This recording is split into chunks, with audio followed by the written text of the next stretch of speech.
और जो मेरा पैसा था वो सब्जी बेचने का, मैंने कारोबार स्टार्ट कर दिया। उसी बीच में मुझे आरसीएम बिजनेस ज्वाइन कराया गया। ज्वाइन कराने की जो घटना है वो बहुत लंबी है, इसलिए मैं शेयर नहीं कर रहा हूँ, क्योंकि घटना में शेयर करूंगा तो आज का दिन खत्म हो जाएगा। मेरी ज्वाइनिंग अजीब प्रकार से करा दी गई थी। आपको तो यहाँ बैठा करके बुला करके समझाया जा रहा है, लेकिन हमको कोई समझाने वाला व्यक्ति नहीं थे। हमारी यूं ही ज्वाइनिंग कर दी गई थी। ज्वाइनिंग के बाद, और ज्वाइनिंग कौन कराया थे भी जान लीजिए। जो शख्सियत को आज आप सुनने वाले हैं, जिनका आप एक फिगर देख रहे हैं, जिनका आप फोटो देख रहे हैं, आरसीएम बिजनेस की एक बहुत बड़ी हस्ती, आरसीएम बिजनेस की एक सम्मानित पिन, जहां पूरे हिंदुस्तान में कोहराम मच जाता है इस पिन पे पहुंचने के बाद। स्टार एमराल्ड की पिन आदरणीय श्री अंगद प्रसाद मौर्य जी, एक बार जोरदार तालियां। तो इन्हीं के माध्यम से मुझे आरसीएम बिजनेस में ज्वाइन कराया गया। ज्वाइन कराने की कुछ प्रक्रिया ये थी, मैं शेयर नहीं करना चाहता था, लेकिन कुछ साथी हमारे नए होंगे इसलिए मैं बता दे रहा हूं कि उनकी जस्ट नई सादी हुई। बगल में देख रहे हैं उनकी पत्नी वहां खड़ी है। समझ में आ रहा नहीं आ रहा? मैं इधर जानबूझ के नहीं आ रहा हूं, क्योंकि ढील रहा है, कब पता है कभी गिर जाए, समझ रहे नहीं, इसलिए मैं इधर ही खड़ा हूं। मैं प्रदीप सर से पहले ही सारा किया। इनकी ज्वाइनिंग मतलब ये इनके साथ जुड़े और मैं आरसीएम में जुड़ा। बात समझ में आ रही है?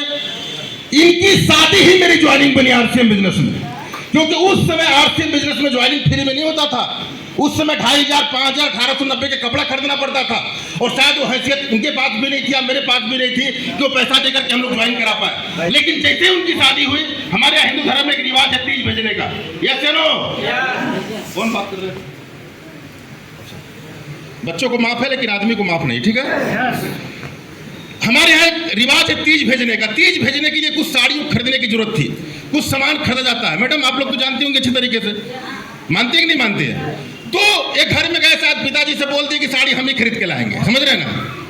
अब सोचिए कि जिनकी नई शादी हो और अब वो घर में जाके बोले कि साड़ी जो भेजा जाएगा वो हम ही खरीद के लाएंगे, घर में कैसा माहौल होगा?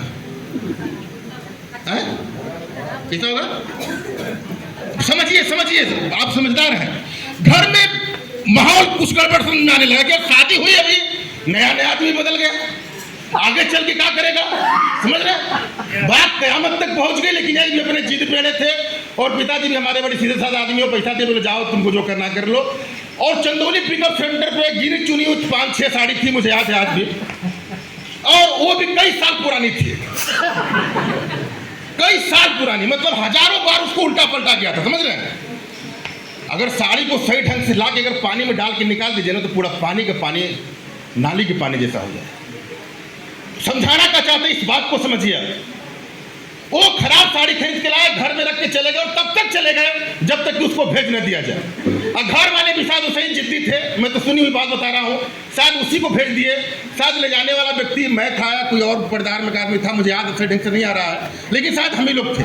वहां जहां गया वहां भी बड़ी खातिरदारी हुई, समझ रहे हैं? तुरंत तो नहीं हुआ, लेकिन बाद में सुनने में आया कि नहीं, बहुत इज्जत हुआ वहां पे। बताना क्या चाहता हूं आपको कि वो खराब खरीदी गई साड़ी, उसके साथ मिला हुआ एक फार्म, उस फार्म पे जो नाम डाला गया इस लड़के का डाला गया और वो भिलवाड़ा गया, और आज मैं स्टार पर्ल अचीवर बन के आपके बीच में खड़ा हूं। एक डिसीजन एक इंसान की जिंदगी बदल सकता है। आज मेरी लाइफ स्टाइल जो है वो अलग है। आज मैं अच्छी खासी जिंदगी जीता हूं। अभी मेरे सामने बाहर गाड़ी खड़ी है 15 लाख रुपए की, जिससे मैं चमचमाता हुआ कार से चलता हूं। अभी मैं आ रहा था ऐसी चलाते हुए, पूरा जंगल पहाड़ अकेले घूमते हुए, मन में तो सीट तोड़ के सो जाए, मन में तो ऊपर कर ले, मन में तो आगे कर ले। मैं महसूस कर रहा था वो जिंदगी को। यार एक समय था कि जब मैं सगड़ी से सब्जी बेचा करता था रोड पे, कभी पैंट में ग्रीस लग जाया करते थे, सर पे पगड़ी हुआ करता था, मुंह में 50 गुटखा दिन भर में खाते थे, रेत टुकार की भाषाएं थी, उस आदिवासी माहौल में रहा करते थे। और उस जगह पे रह के अगर मैं आरसीएम बिजनेस करके 15 लाख की गाड़ी मेंटेन कर सकता हूँ, करोड़ों के बंगले में रह सकता हूँ, अच्छी लाइफ स्टाइल जी सकता हूँ, अगर आप नहीं कर सकते तो अपने काल के ऊपर तमाचा मारिए और महसूस करिए कि आज मैं कर सकता हूँ कि नहीं कर सकता हूँ। बोलिए कौन व्यक्ति मेरे से कमजोर है? कोई है क्या? इनका एजुकेशन 5वीं से कम है, इनके घर में साइकिल तक नहीं है। मेरे पास भाई साहब साइकिल तक नहीं थी, एक साइकिल थी, हम 2 भाई झगड़ा कर लेते थे।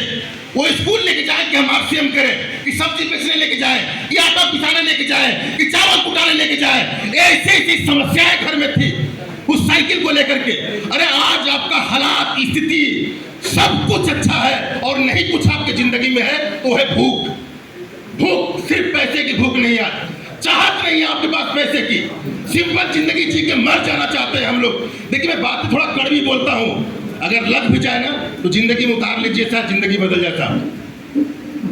पेट तो भर लेते हैं, लेकिन जो आर्थिक तंगी होती है, अभी मैं बता रहा था कि मैं आईपीएल देख के आया, मैं जिंदगी में कभी सोचा नहीं था उस जमाने में कि मैं स्टेडियम में मैच देखने जाऊंगा। मूड में आया, मैं घर बिना बताए किसी को टिकट निकाला और मैं लखनऊ पहुंच गया। वहां जब पहुंचा तो मेरी पत्नी को पता चला कि मैं स्टेडियम में, मुझे मैं फोटो भेजा। देखिए आज आरसीएम बिजनेस दोस्तों हर आजादी दे चुका है और अभी ये शुरुआत भी नहीं हुआ है।